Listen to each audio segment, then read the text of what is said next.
in came Brock McGinn and Dominic Simone. Out went Cody Ceci and Freddie Gaudreau. Back came Evan Rodriguez. And that's your first day of NHL free agency, Pittsburgh hockey fans. Good morning to you.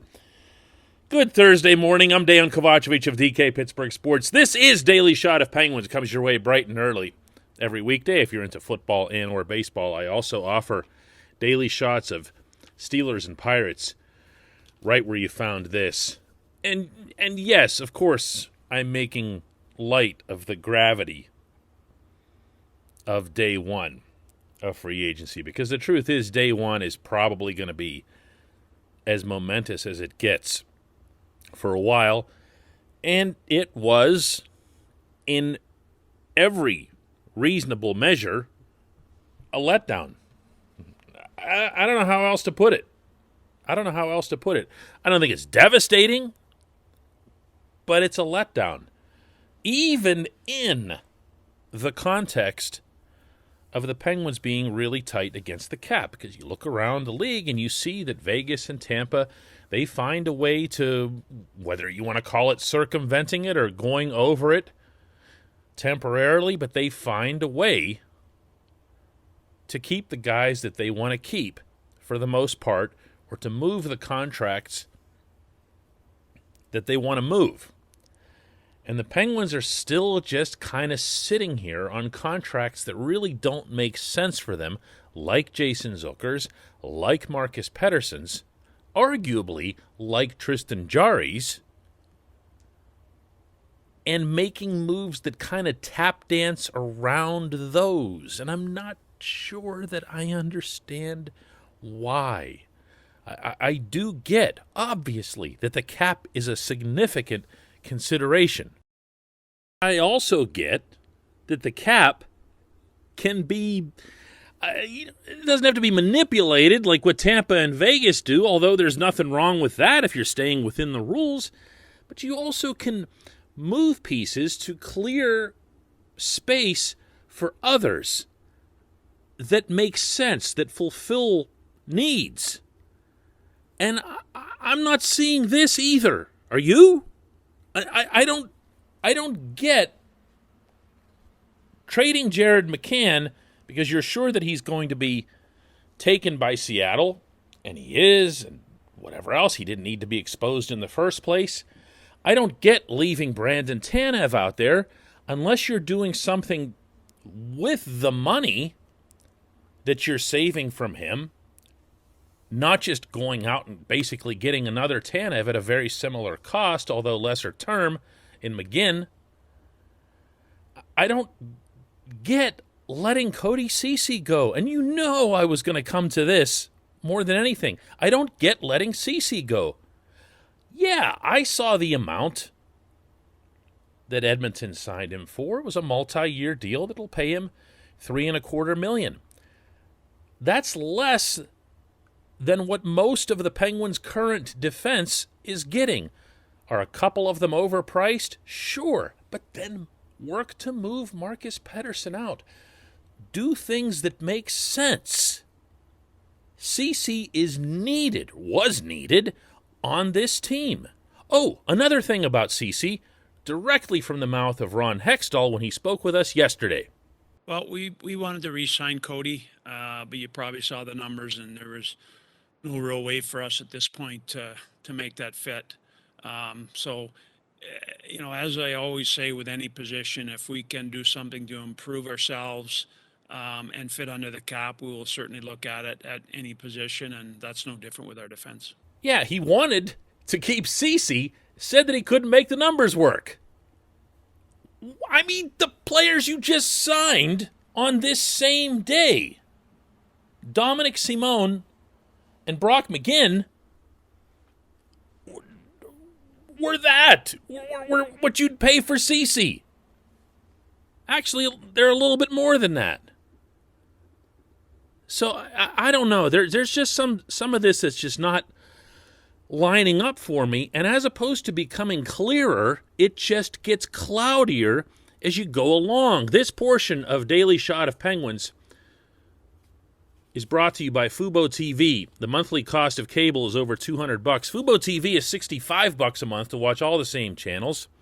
No contracts, no catch, cancel anytime. Fubo TV is offering our listeners of this podcast a 7-day free trial and 15% off your first month by going to FuboTV.com/DK. Once more, that's FuboTV.com/DK to get 15% off your first month. The part that is starting to at least crystallize a little bit, and hear this out, is that the hockey team is being increasingly, in my view, molded in the image of Mike Sullivan. Innately, I got to tell you that I don't have a problem with that, but I'm attempting to identify the pattern here. Now, the lazy analysis is, they brought back Dom, so everything's being done to whatever it is that Sully wants. That's actually only part of what I'm looking at. I'm a big Simone supporter. And I got to tell you, for the purposes of discussing and debating sports, I'm really glad Dom is back. Because this is one seriously polarizing individual with hockey fans around here. But it's not just Dom. Look at Gaudreau versus Rodriguez. The naked eye, and actually a lot more than that, tells you that Gaudreau is a superior player to Rodriguez. He does a lot more at both ends, and he does it with more polish, coupled with just a relentless work ethic. Now, Rodriguez works every bit as hard. Rodriguez has more of a headless chicken / loose cannon element to his game, and he's faster. And he rotates in and out of certain positions and can slide up and down the lineup. That's a Sullivan player. Sullivan will take the faster guy 99 times out of 99. Sullivan will also take the winger who can slide up and down, or better yet, go in and take draws when needed, fill in on face-offs, etc. That's a Sullivan kind of player. Now, again, I understand that Freddie can do some of those things too, but in Sullivan's mind, this is the superior player. He stays. The Penguins lose McCann, who was, Sullivan really liked him. It's impossible to not like Jared McCann, and it's impossible to not respect his effort as well as everything else that he contributes to a hockey team tangibly, notably the really good shot. But McCann was never that all-the-way Sullivan player. He wasn't that 200-foot stalwart who was going to be able to figure out how to suppress shots, how to make sure that the puck is clean on an exit, zone exit. And as a result, you saw, I believe, McCann replaced by Simone. Not that they're sitting there doing this one for one, but I'm just trying to lay out, again, something that looks or feels like a pattern. And this is what I'm starting to pick up on. And yet, when I get right down to it, I still can't explain Cece.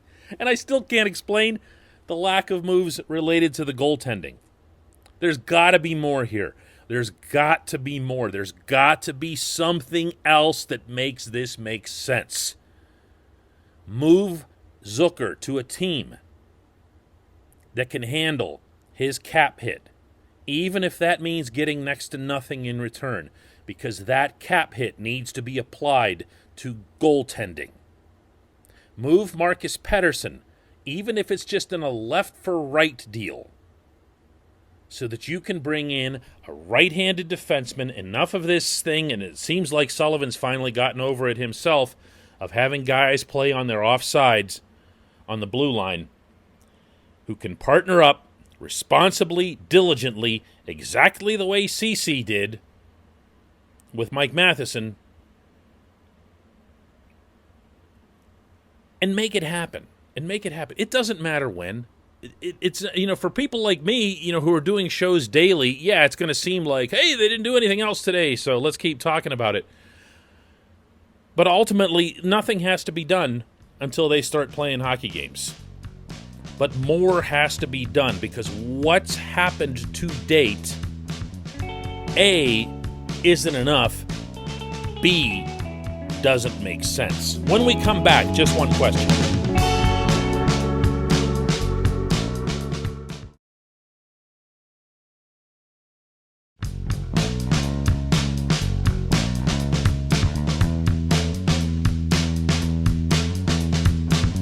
Welcome back. It's time for Just One Question. That's brought to you on this program always by the Greater Pittsburgh Community Food Bank, where they're committed to providing food for all of our neighbors in need across Western Pennsylvania. To find out how you can be part of that, visit pittsburghfoodbank.org. Once again, that's pittsburghfoodbank.org. Question comes from Kevin Mejia, who asks, what does it take for the Pens to get Flower? Does it need to be a 3-team trade so that one can retain on Fleury's salary?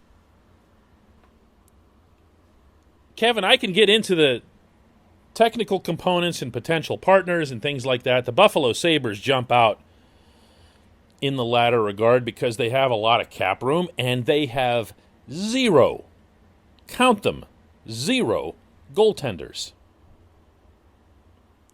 So as much movement as we saw yesterday in NHL free agency on the goaltending front, and there was plenty, there's still a lot more to come.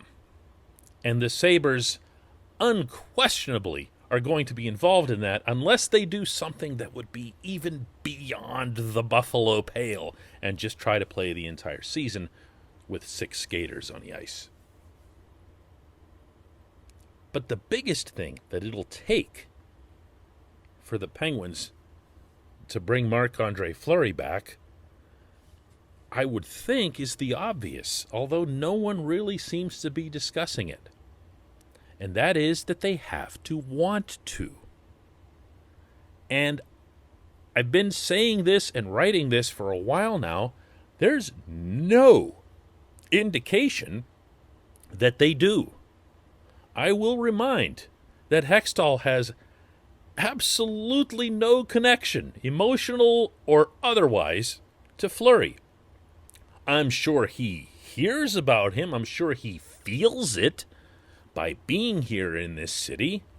I'm sure the same is true of Brian Burke.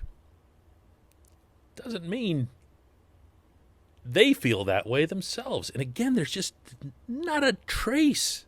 You've never picked up so much as a infinitesimal morsel from these guys, on the record, off the record, on camera, behind the scenes. Nothing. I've gotten nothing. I'm talking about me. I've gotten nothing from the Pittsburgh Penguins to indicate that they're interested in Fleury. Jim Rutherford was. Jim Rutherford made a heck of a push for him. Jim Rutherford's not the GM anymore. Jim Rutherford carries absolutely no weight in the organization anymore. Now, if someone like David Morehouse, who's still the team president, or someone higher up the ladder, like, Mario Lemieux and Ron Burkle, both of whom love Fleury, if they say something, then you'd get that indication from the active hockey management. But you don't. You don't. So that's what it will take for the Penguins to get Flower. This is not something that is going to be palatable, I think, for fans locally. And I don't even know that if you say something like this to fans that they'll want to hear it or that they'll accept it, because it just won't register. What do you mean? How could the Penguins not want to have Fleury back? Well, because the Penguins are now run by new people. Would they see the same, let's say, even just from a strictly a hockey standpoint. Look, if you're Morehouse, you can tell Hextall and Burke, listen, we could really benefit business-wise if you go and bring Fleury back. We're guaranteed to sell this, sell that, extend our season ticket waiting list into infinity and all this other stuff, maybe even jack up prices. I'm making stuff up here, but you get the idea. But if that had occurred, you would have known about it by now. You would have known about it because the Penguins would have been involved in the same talks with the Golden Knights that the Blackhawks ultimately were. It's not like the Golden Knights got some great deal from Chicago, It wouldn't have taken much for Pittsburgh to top it. Didn't happen. Didn't happen for a reason. So until that changes, Kevin, and I'm not sure that it will, there's really not much point in trying to figure out which team can do this and that and whatever to facilitate the trade. It's just not going to happen like that. I appreciate the question. I appreciate everybody listening to Daily Shot of Penguins, and we'll have another one tomorrow. Hey, everybody, thanks for listening. Please subscribe to our DK Pittsburgh Sports channel, and don't forget to hit the bell to get notified every time we post a new video or podcast.